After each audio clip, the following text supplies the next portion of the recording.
मित्रों, astro plus channel में आपका स्वागत है। मैं मुकेश हरण भाग 28 लेकर के आया हूँ। भाग 27 में हमने देखा था षट बल, 6 प्रकार के बल होते हैं। अब यहाँ पे मैं 7वां बल, जिसको दूसरे शब्दों में अंश बल या लग्न मध्य एवं ग्रह अंश बल, ये एक महत्वपूर्ण बल है, इसको मैं समझाना चाहता हूं। मित्रों, कई लोगों की समस्या रहती है कि भाई पत्रिका में ये ग्रह हमारे बहुत अच्छा पड़ा था, इस भाव में पड़ा था, लेकिन उसका फल कभी हमको जीवन में देखने के लिए नहीं मिला। तो क्या कारण है? क्या कारण ऐसे होते हैं कि ग्रह निर्बल होता है, ग्रह अपना फल नहीं दे पाता है।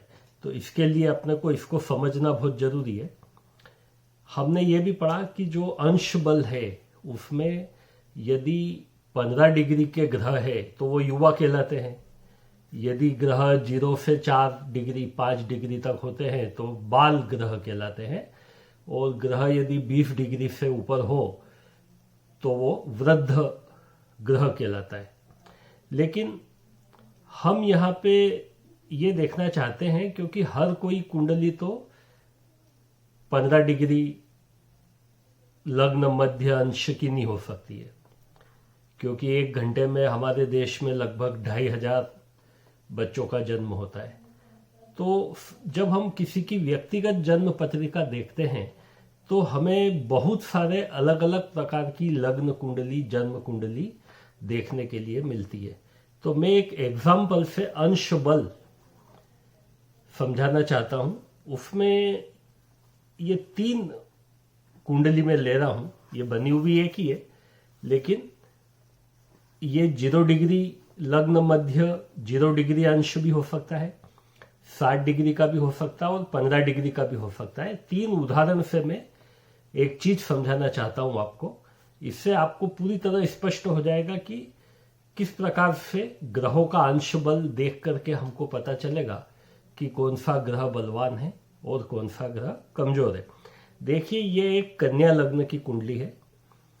कन्या लग्न यानी कि 6 नंबर यहाँ पे। इसमें हम 3 प्रकार की कुंडली लेंगे, एक 0 डिग्री की लेंगे, एक 60 डिग्री की लेंगे और एक 15 डिग्री की। 3 ये उदाहरण स्वरूप अपन ले रहे हैं। यदि लग्न मध्य 0 डिग्री का है कन्या लग्न में, कन्या लग्न में लग्न मध्य यदि 0 डिग्री का है, इसका मतलब हुआ कि इस कन्या लग्न, ये जो लग्न का जो भाव है, इसकी शुरुआत सिंह राशि के 15 डिग्री से कन्या राशि के 15 डिग्री तक हुई है।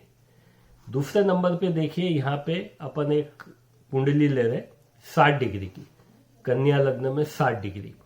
तो इसका मतलब ये हुआ कि इस भाव की शुरुआत सिंह राशि के 22 डिग्री से कन्या राशि के 22 डिग्री तक है। इसी प्रकार से तीसरा अपन एक लग्न मध्य ले रहे 15 डिग्री का। इसका मतलब ये हुआ कि यदि 15 डिग्री का लग्न है तो कन्या राशि के 0 डिग्री से कन्या राशि के 30 डिग्री तक का ये लग्न है। निश्चित रूप से ये जो कन्या लग्न है, यदि 15 डिग्री का लग्न मध्य है तो ये एक पावरफुल कुंडली हो जाती है।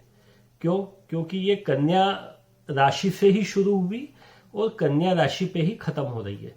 यानी कि ये जो भाव है वो कन्या राशि के 0 डिग्री से शुरू हुआ और कन्या राशि के 30 डिग्री पे समाप्त हुआ। इसलिए 15 डिग्री वाला ज्यादा पावरफुल हो जाता है। और यदि 15 डिग्री का लग्न है, मतलब लग्न मध्य यदि 15 डिग्री का है, तो ऐसे ग्रह जो 15 डिग्री के आसपास है वो युवा कहलाएंगे और बहुत अच्छा फल देंगे। और निश्चित रूप से ऐसे ग्रह जो 26 डिग्री 25 डिग्री 27 डिग्री के हैं वो वृद्ध कहलाएंगे। अब यहाँ पे अपन देखते हैं कि यदि लग्न मध्य 0 डिग्री का है, मान लो ये 0 डिग्री का लग्न मध्य है, तो हम फिर देखेंगे कि कौन कौन से ग्रह कितने डिग्री के हैं। तो यहाँ पे देखिए, इस कुंडली में मैंने जो उदाहरण स्वरूप लिया है, बुध 60 डिग्री का है, शनि 26 डिग्री का है, शुक्र 4 डिग्री का है, सूर्य 24 डिग्री का है, चंद्रमा 22 डिग्री का है, गुरु 2 डिग्री का है, मंगल 1 डिग्री का है, राहु 5 डिग्री का है और केतु 5 डिग्री का है।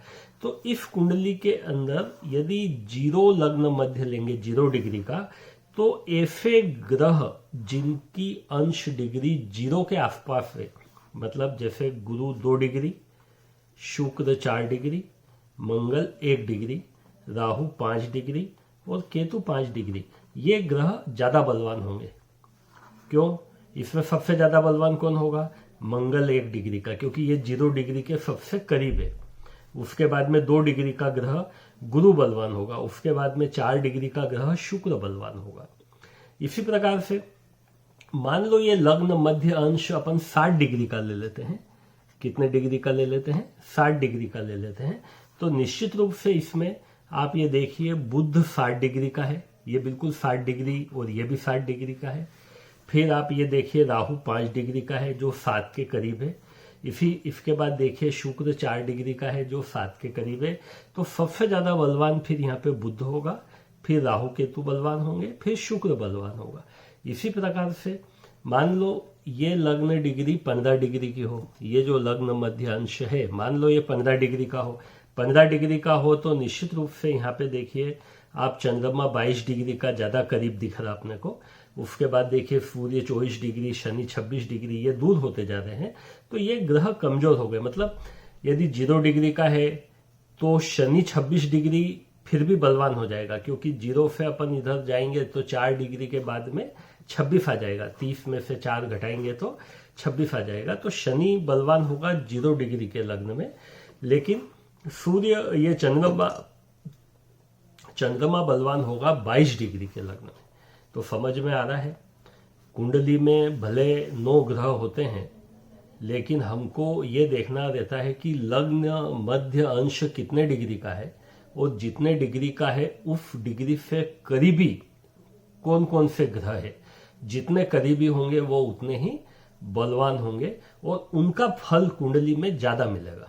उन ग्रहों का, बलवान ग्रहों का फल कुंडली में अधिक मिलेगा और कमजोर ग्रहों का फल न्यूनतम मिलेगा या कम मिलेगा। तो मेरे ख्याल से मैंने जो आज का विषय है 7वां बल, अंश बल, इसको, ये ग्रहों का अंश बल है, ये हमारे लग्न मध्य अंश बल से इसकी तुलना करने पर हमको पता चलता है। और इसी के लिए हम भाव चलित कुंडली भी देखते हैं। इसी के लिए हम भाव चलित कुंडली या चलित कुंडली भी हम कुंडली अध्ययन करते वक्त देखते हैं। तो मित्रों, यदि एपिसोड पसंद आया हो तो आप चैनल को लाइक करें, शेयर करें, सब्सक्राइब करें। उन्हीं ग्रहों का फल अधिक प्राप्त होगा जिनके अंश हमारे लग्न मध्य अंश के बराबर हो। ये हमारा आज का विषय है। तो धन्यवाद।